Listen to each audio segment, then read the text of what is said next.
Many changes have taken place. But one thing remains the same.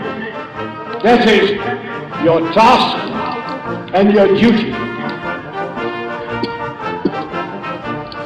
You are required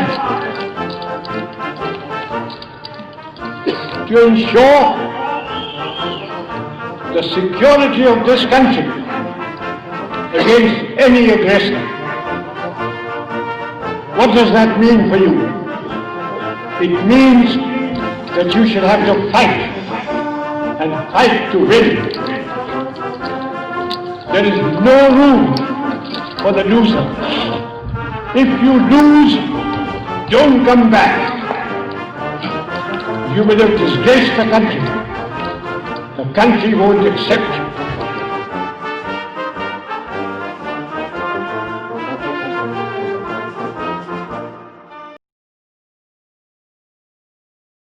Father D'Souza,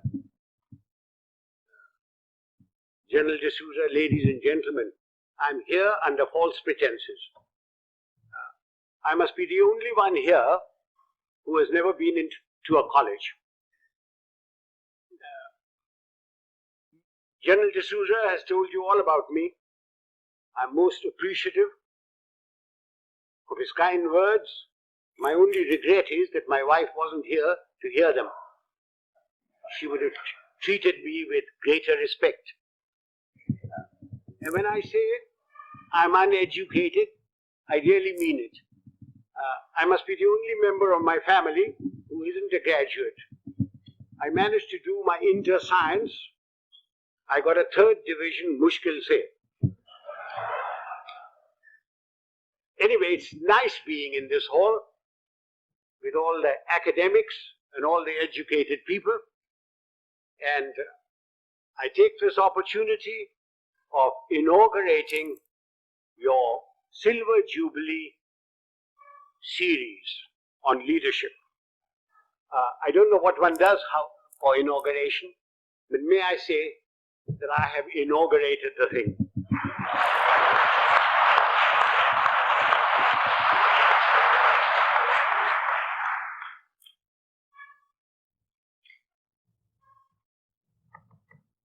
For a long time, I've been watching the scene in India very carefully. Wherever I go, whenever I pick up a newspaper, I find there are shortages. There's a shortage of fuel, there's a shortage of food, there is a shortage of foreign exchange, there is shortage of housing, shortage of schools, colleges, everywhere. And everybody talks about these shortages. But the one shortage which is responsible for all these shortages is generally glossed over, which is the shortage of leadership.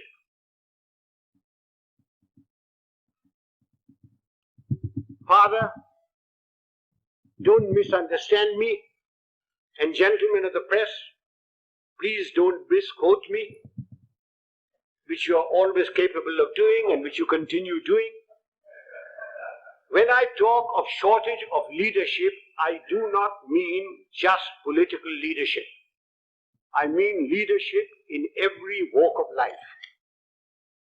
Whether it's political, administrative, in educational institutions, in our sports organizations, in our industry, amongst labor, amongst the law and order contingents, there is a shortage of leadership.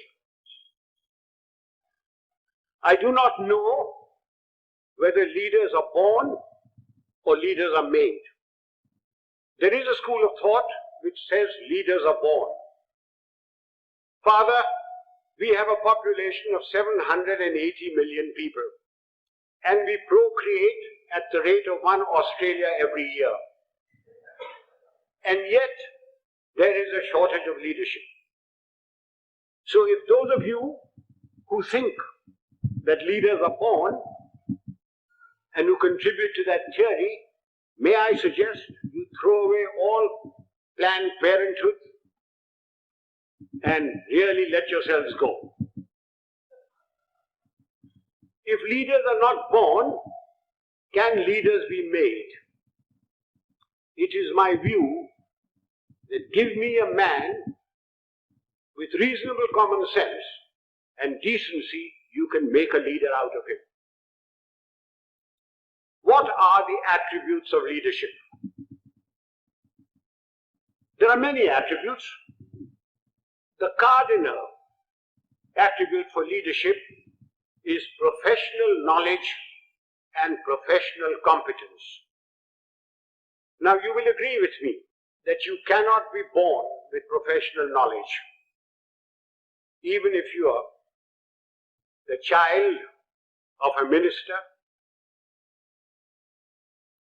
the son of a member of parliament, or the progeny of a field marshal. Professional knowledge has to be acquired the hard way. It is a constant study. Professors, engineers, architects, lawyers, solicitors, doctors, they all study their professions continuously. They all contribute to magazines, to newsprints, to all sorts of things. But we in India, as soon as we reach positions of power, whether it's ministerial, secretarial, armed forces, or anywhere else, we think we are the repository of all knowledge. Professional knowledge has to be acquired the hard way. And without professional knowledge, you can never have professional competence. And if you haven't got professional competence, you cannot be a leader. I wonder, those civilian gentlemen who have been charged with the security of this country, whether they have ever read a book on the military profession. I wonder if they know the difference between a gun or a howitzer. I remember a minister one day coming to me. I'd left being the army chief then, and said, and I will talk to you in his own language, "Zara batao, ye howitzer kya cheez hoti hai?" And I said, "What are you talking about, howitzer?" Then I discovered that he meant a howitzer. And I said, "But why are you asking me? Why don't you ask the army chief and others?" He said, "Kaise पूछे उनसे? मैं minister हूँ, तेरे से तो पूछ लेता हूँ, तू जानता है कि मैं बेवकूफ हूँ." I wonder if they can distinguish a mortar from a mortar, or a gorilla from a gorilla, although a great many resemble the latter. Ladies and gentlemen, professional knowledge is a sine qua non of leadership. You have to have professional competence if you are expected to lead anything. It doesn't matter whether you are in the army, whether you are in the teaching profession, whether you are in industry. Unless you have professional competence and professional knowledge, you cannot be a leader. And it has to be acquired the hard way. You've got to study all your life. What takes me to the next attribute? The ability to make up your mind and take a decision. And having taken that decision, accepting full responsibility for it. Those of us who have suffered at the hands of superiors who cannot take a decision know what it's like. An act of omission is much worse than an act of commission. An act of commission can be put right, even if the decision is wrong, by colleagues, by subordinates, by somebody. But an act of omission cannot be put right. Why does a person not take a decision? Because he lacks confidence. Why does he lack confidence? Because he lacks professional knowledge and competence. Eustace will tell you that when I was the army chief, I'd go around, ask my generals, what are you doing about this? And he said, sir, I've been thinking, I've been considering. And then I produced for myself a Manekshawism. And Father, will you forgive my language? I used to say, if you must be a bloody fool, be one quickly. Take a decision and then accept full responsibility for it. Do you know how much money is lost in the country because somebody won't take a decision? Costs escalate, papers lie in somebody's place for days, for months, for years. And when they finally take a decision, the cost of a project, the cost of something has gone up tenfold. Who suffers? We, the people of India, suffer. So that's the second requisite for leadership. The ability to make up one's mind, take a decision, and then stand by it. Don't pass the buck on to your subordinate. It's your decision. What comes next? Absolute justice and impartiality. Those of us who have dealt with masses of men, and I've dealt with over 1 million men in my time, know the value of this. Absolute justice and impartiality. No man likes being punished, and yet men will accept punishment if they know that everybody who commits that sort of a crime gets the same sort of punishment. They will take it stoically. They may not like it, they may not like you, but they will respect you. No man likes being superseded, and yet people will accept supersession if they know that it's been done fairly and they've been superseded by somebody who's better than them. But not because he happens to be a minister's son or related to Father D'Souza or the field marshal's wife's current boyfriend. Men will accept supersession. They may not like it, but they will do it. Now, ladies and gentlemen, this is very, very important in our country. We have tremendous pressures. We have large families. We have fathers, mothers, uncles, aunts, nephews, nieces, their fathers, mothers, etc. We have pressures from them. We have pressures from members of parliament. We have pressures from all sorts of people. And we lack the courage to withstand that pressure. This is very important for us in India. And that takes me to the next attribute: moral and physical courage. I do not know which is more important, moral courage or physical courage. Were I talking to a lot of soldiers, I would lay emphasis on physical courage. But since I'm only talking to a handful of soldiers, and mostly civilians, I will lay emphasis on moral courage. What is moral courage? Moral courage is the ability to distinguish right from wrong.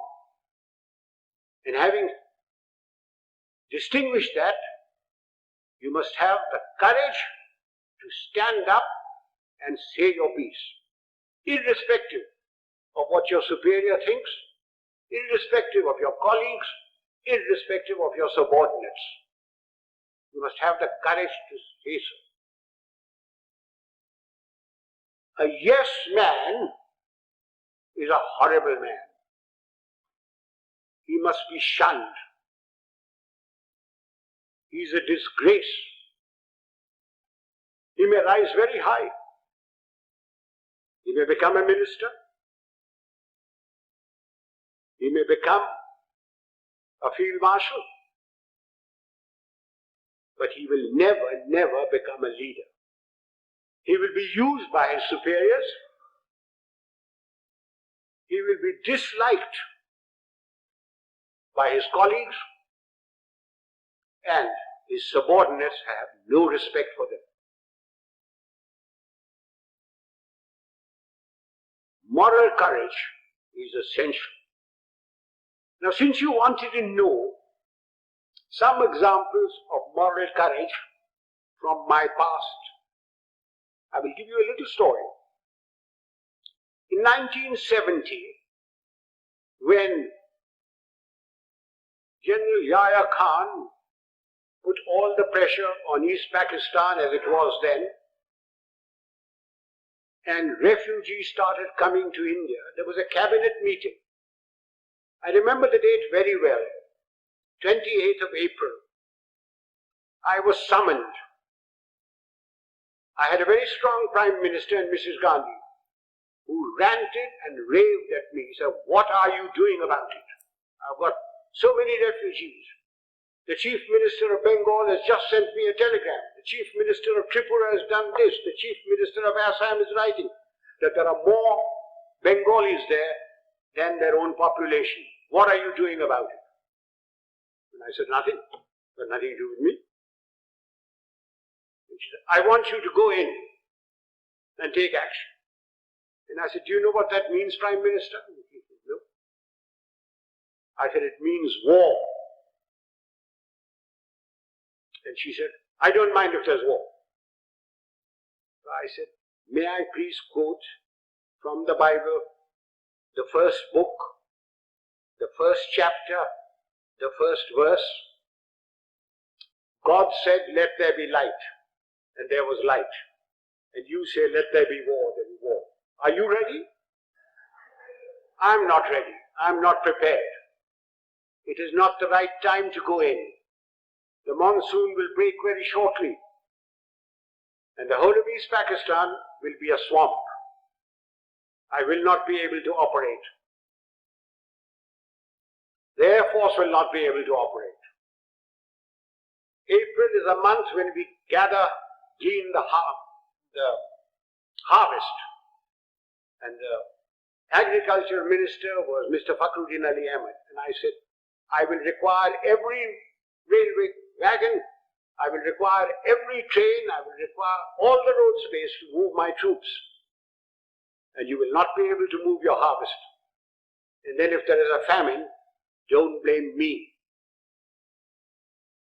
And I said, the passes in the Himalayas start opening now, the snow melts.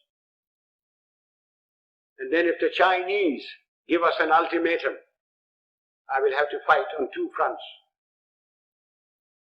Then the External Affairs Minister, Khalsa, Sardar Swaran Singh said, do you think China will give ultimatum? And I said, you are the foreign minister, you tell me. And then my own minister, Jagjeevan Ram, who couldn't call me Sam, he used to call me Sham.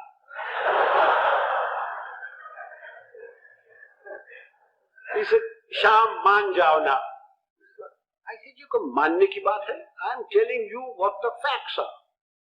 And I said, if you want me to do this, Prime Minister, I guarantee you 100% defeat. Now, Prime Minister, give me your orders. And there was dead silence. And she turned around and said, the cabinet will meet at 4 o'clock. This happened at 10:30 in the morning. So, as the cabinet ministers walked out, I being the junior most man there, was the last to go. She said, Chief, will you stay behind?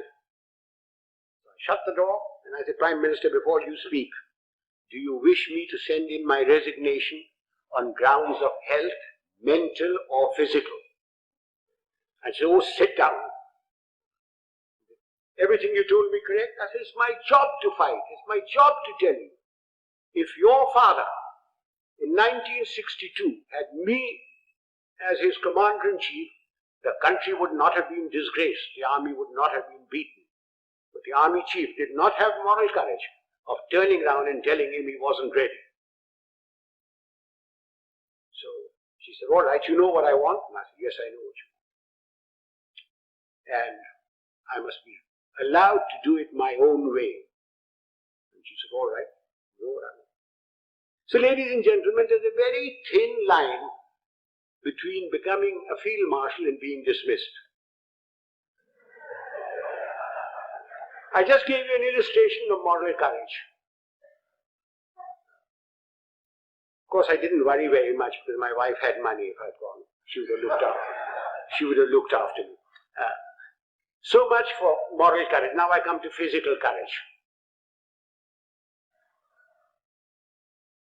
Fear is a natural phenomenon like hunger and sex. Anyone who says he is not frightened is a liar, except perhaps the Gurkha. Everyone is frightened. It is one thing to be frightened and quite another to show fear. It's when your knees are knocking and your teeth are chattering and you're about to make your own geography.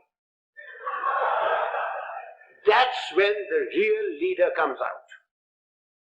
If once you show fear in front of men that you may be commanding, it doesn't matter whether they're soldiers, they're clerks, they're labor, there are students. Once you show fear, you should quit. Now again, General D'Souza said, I must give some examples from my own life. This was in Burma in 1942. I was commanding a Sikh company, big tough chaps, very fond of them. I had a man called Sohan Singh, big man, stood about 6'4". He had been promoted many times to Lance Naik, to Naik, and every time, because he was a Badmash, he was broken. We'd had lots of casualties and we had to make promotions. So we had a promotion conference with the commanding officer, and Sohan Singh's name came up and I said, no use making him, he'll be broken tomorrow. So he was passed over. The conference finished, names were published. I came back to my Basha where my company was in the jungle, and I found my senior Subedar Balwant Singh terribly worried. Then he said, Saab, Sohan Singh ko kaid kar diya. I said, क्यों क्या हुआ? उसने बोला कि आज आपको साहब गोली मारेगा. Oh, अच्छा. पेशी हो. So a stool was put in, a table was put there, and Sohan Singh was marched up in front of me. Sohan Singh was at that time a light machine gunner, and light machine gunners carried pistols, and his pistol was taken away from him. So he was marched up in front of me. The usual charge was read out. And I said, Sohan Singh, क्या बात है? साहब गलती हो गया. I said, तुमने बोला कि तुम हमको गोली मारेगा. I picked up the pistol, loaded it, walked up to him, handed the pistol to him. I said, तेरा दिल है मारने का, मारो. And he said, नहीं साहब गलती हो गया. So I gave him a tight slap. Case dismissed. जाओ भागो. I went off to the mess, had my dinner, came back, and everybody in the company was very worried. And the Subedar Sahab Balwant Singh said, नहीं साहब आज रात आपको गोली मारेगा. So I shouted out, Sohan Singh किधर है? Sohan Singh came along. I said, सोन सिंह, आज रात मेरा बादशाह पर तुम सेंट्री होगा और कल सुबह 5 बजे 1 मग्गा चाय और 1 मग्गा गर्म पानी दाढ़ी बनाने के लिए. कोई शक? बेशक. पग. And I went in there. I was woken up in the morning by Son Singh with a mug of tea and a mug of hot water.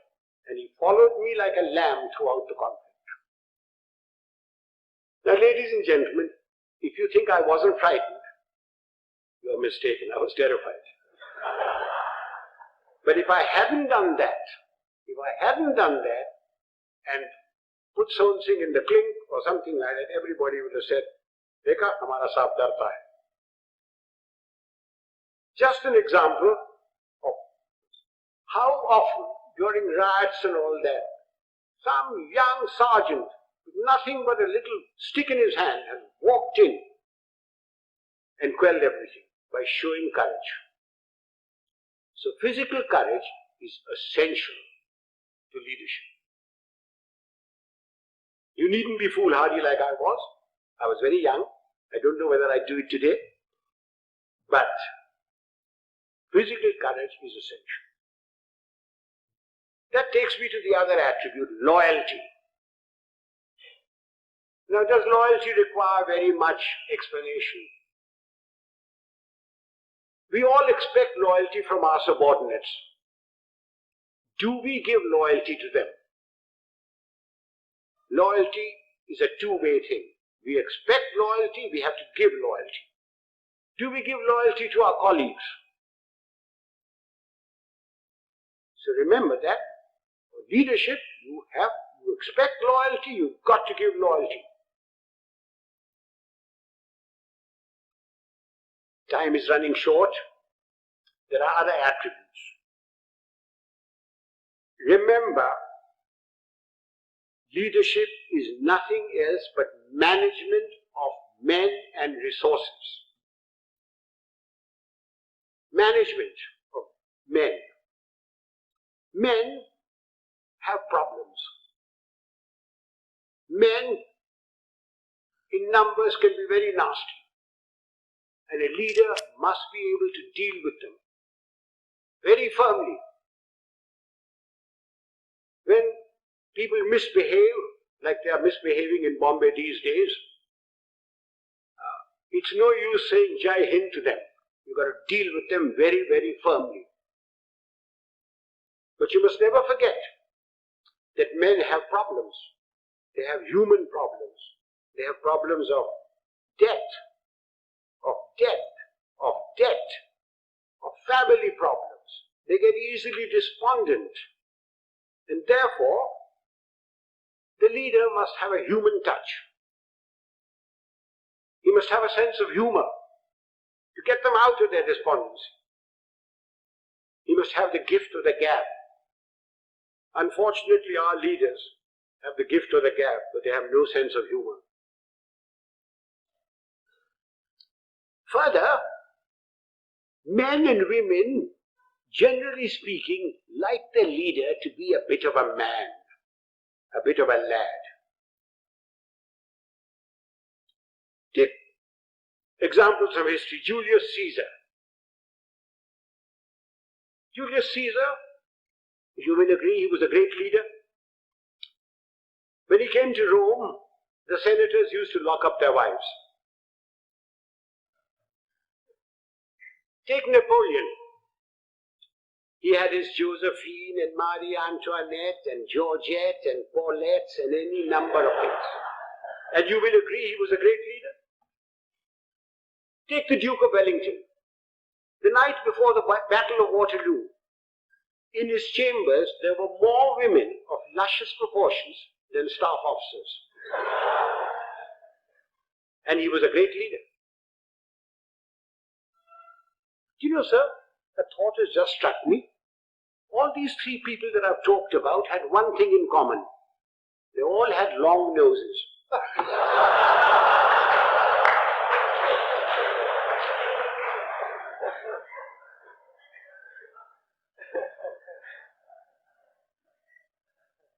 If my time is not up, can I crave your indulgence and talk for another 10 minutes?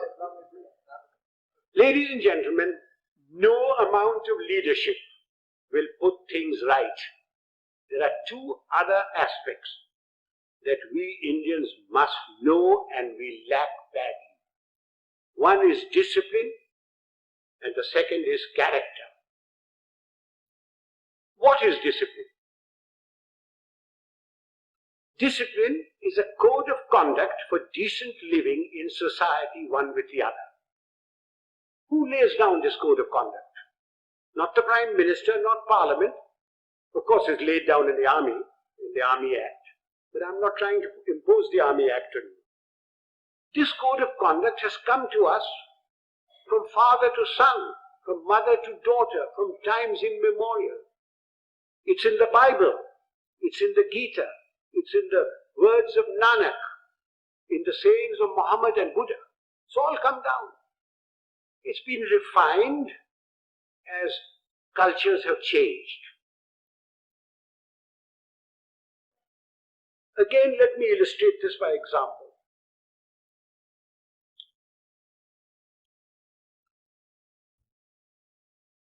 Non-punctuality is an act of ill discipline, which is injurious to the state, injurious to its people. Some time ago, sir, I was invited to a university, as also my wife, unlike today.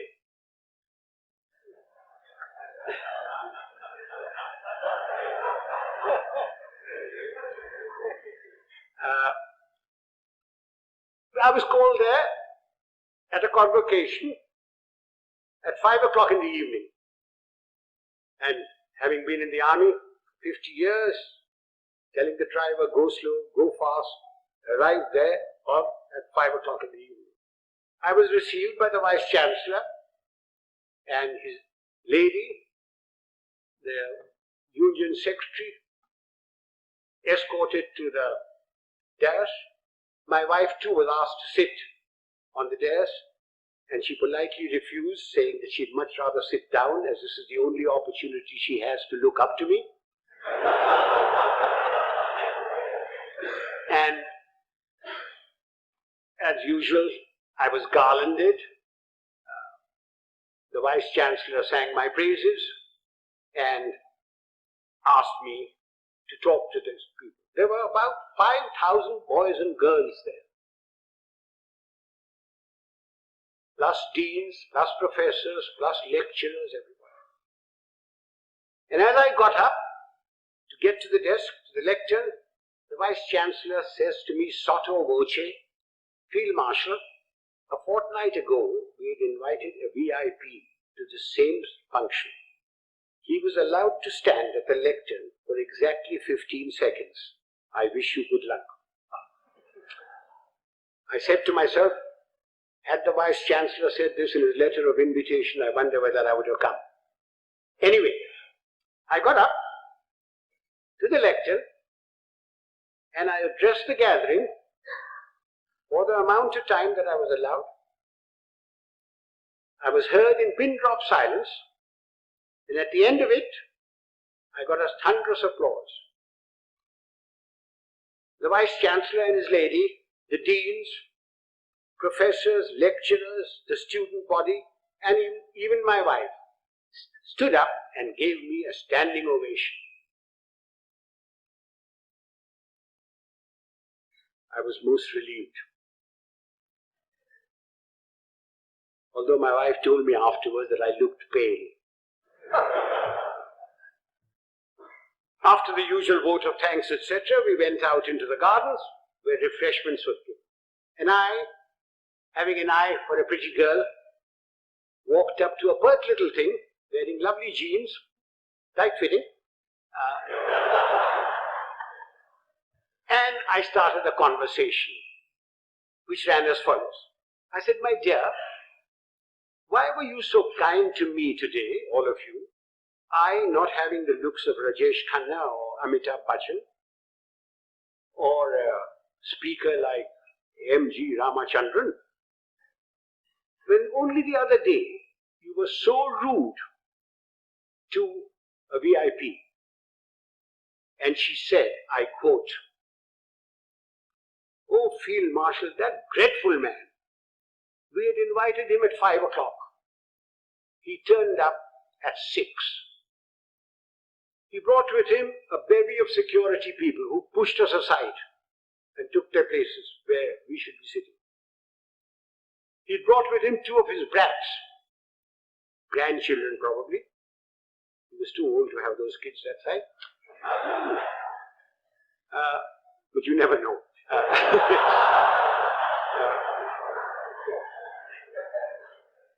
He was received by the Vice Chancellor and lady.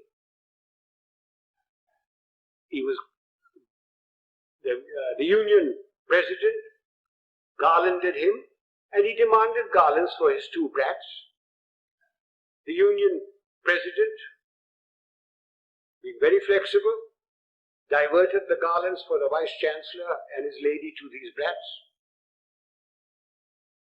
And then the Vice Chancellor sang his praises, saying how fortunate we were that he had come here, that he has done so much for the country. And all the while, this man sat there. He had come unwashed, unshaven, wearing a dhoti, exposing 4/5 of his legs, scratching away. And the Vice Chancellor said that the worthy had been to jail. When he said that, the girl said, I almost shouted he should be there now. Then the Vice Chancellor asked him to go to the lectern and to talk to us. So he picked up the lemonade or limca or whatever was there, which belonged to his female offspring, and took a sip, which started a howl. When that subsided, the worthy came to the lectern and said, friends and well-wishers, I have not had time to prepare my speech, but my secretary has written something for me, and he produced a whole heap of paper. He said, without any premeditation, without any thought, we made his stay very short. I unquote. Sir, I thank my lucky stars that 50 years in the army had made me come on time.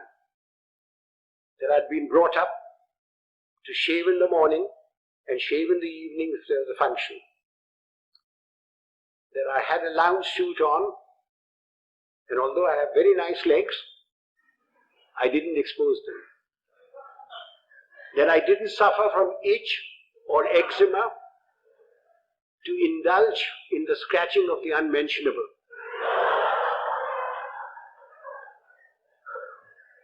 Now do you see what I mean by ill discipline? Had the worthy come on time, according to the program, talked to the people and given them advice, can you imagine what a lot of good it would have done? Instead of that, his act of ill discipline produced more ill discipline. Now, this is not a matter to be laughed at and forgotten. We people in India are terribly ill disciplined. We think because we've got freedom that we can do what we like. I do not stop you from criticizing, to standing up for your rights. I think it's your duty to do it. But what I abhor are the acts that we have gone into because we've got freedom. Why do we have to spit pan all over? Why do we have to write on doors and things? Why do we have to keep staircases dirty and filthy? Why do we have to throw garbage in somebody else's compound? These are all acts of ill discipline. It is because of these acts of ill discipline that you have corruption, you have smuggling, you have all sorts of things. Even animals in Tanzania are better disciplined. I went there 4 years ago and I saw lions lionesses, zebras, etc. They were all so disciplined. If the lion wanted to do his stuff, he went behind cover. He didn't spit. I came back from Tanzania. I arrived at Bombay airport. I cleared my baggage, and as I was walking out, there was a big, fat slob of a man who squirted damp mud on my trousers. And when I gave him a tight kick, he was most indignant. He didn't think he'd done any wrong. Why? Why do we tolerate it? So much for discipline. Sir, everybody's been extremely well disciplined so far. Will you give me your indulgence for just another few minutes? I said character. By character, I don't mean the sort of thing which the Father will preach to you. Of course you must be honest. Of course you must be truthful. Of course you mustn't covet thy neighbor's wife. Not when Father is listening. Of course you mustn't. All that is part of character. But I mean something bigger. It's knowing yourself. Knowing what you really are. Unfortunately, we lack that sort of character. And what little we have is denuded by our fans, by the sycophants around us, by the hangers-on. Again, let me illustrate this by an example. Some years ago, Hollywood produced a picture of the great violinist and composer Paganini. And they got a very handsome actor, tall, good actor, who had some knowledge of the violin, to take the part of Paganini. And he was drilled to perfection, so that when that little cadenza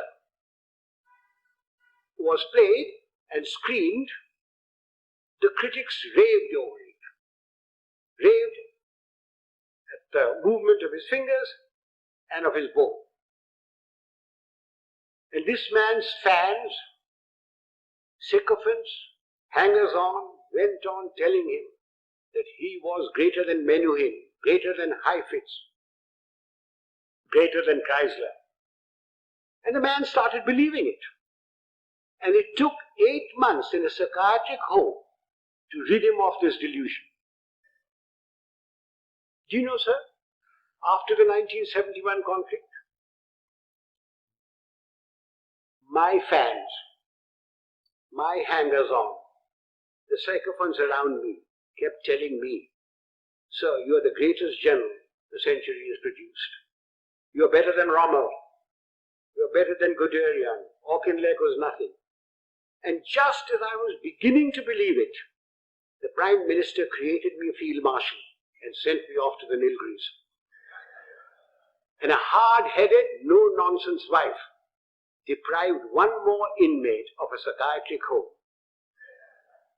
I thank you, sir.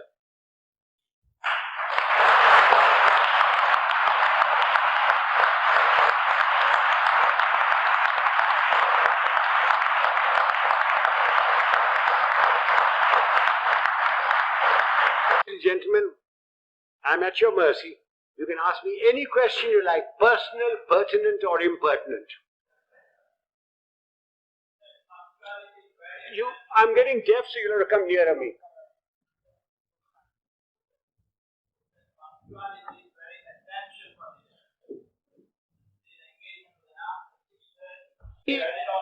You're quite right, sir. I was ready. I was told I was going to be picked up at 6 o'clock. I was ready, waiting. In fact, the people who organized the function came up to me. Just came out of my bar and said, General D'Souza says, please do not come before 6:45. So will you hang around till 6:30 and then we'll bring you here. Not my fault. I was there absolutely on time. Please blame General D'Souza. And he had a reason that everybody works till 6 o'clock. Traffic is also there, and therefore he decided it was going to be 6:45. I would like to add that we got to go into East Pakistan. None. Militarily. You cannot go into anybody's country. But we had 9 million refugees. We, in our own country, are starving. We don't have enough clothes, we don't have enough medical attention, we don't have enough food, we don't have enough schooling. But we had 9 million people, through no fault of our own. The Prime Minister of India, went around the whole world telling everybody that I have nothing against Pakistan. In fact, I want Pakistan to be strong. What crime have we committed that we should have 9 million people of somebody else's country in my country? You Americans, if 2 Indians go there, you pick up a row. You, the French, won't accept anybody coming in. The British don't. Why are you asking me to keep 9 million men? Yahya Khan is your friend, not mine. Please persuade him to take these people back or create conditions so that they go back. If you don't, then I shall have no recourse but to ask, I was a general then, General Manekshaw, to create those conditions.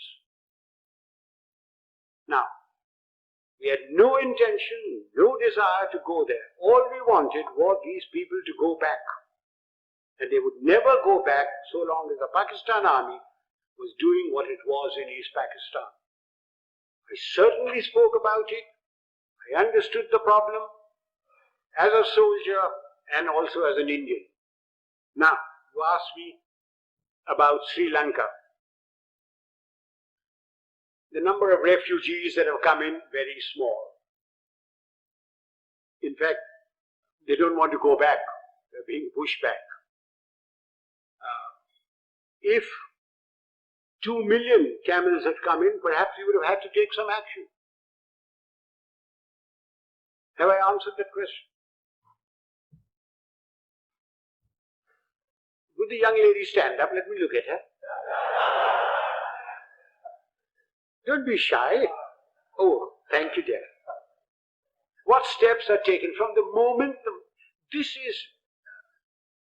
leadership has been our profession for thousands of years. For thousands of years. The army has provided the leadership. From the moment the man joins, he comes into an environment of discipline and somebody who is his leader there, and he learns. We don't have courses for leadership. It is by example. If the general officer commanding in chief comes unshaven, you don't expect the others to be shaven, to shave. But because he is shaven, properly washed, properly clothed, everybody else is. If the general officer or the colonel takes bribes, then you don't expect his people not to take bribes. But he doesn't take bribes. Now you ask me, why doesn't he take bribes? Everybody else in India does. And the answer is very simple. It's environment and also fear. If I gave an order and one man disobeyed it, he could be tried by court-martial and given 2 years imprisonment. If 2 men disobeyed my orders, it is considered as mutiny. He is tried by general court-martial and given 14 years imprisonment. But in civil life, who cares? The policeman takes a bribe. The inspector takes a bribe. Somebody disobeys orders, what happens? You suspend him. He gets a writ petition by paying 25 rupees to any wakil. His case drags on. Eventually he is reinstated, probably gets promotion. But in the case of the army, there's an environment from the moment he joins, plus fear. There is great fear.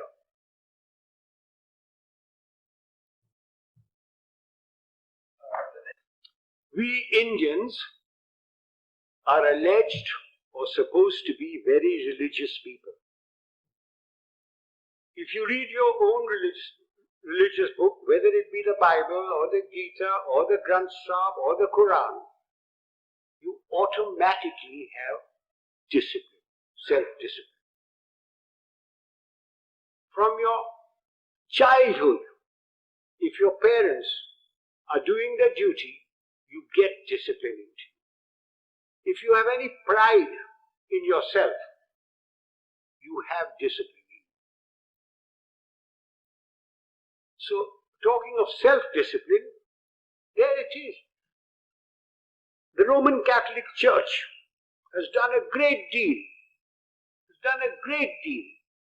for bringing discipline into the world. It has erred at times, but it has done a great deal for bringing self-discipline. One of the things is the confession. That has brought a great deal of self-discipline in people. You can confess to yourself. When you go to bed at night, when you say your prayers, confess to yourself what wrong you have done. Otherwise, I can't give you any answer for self-discipline.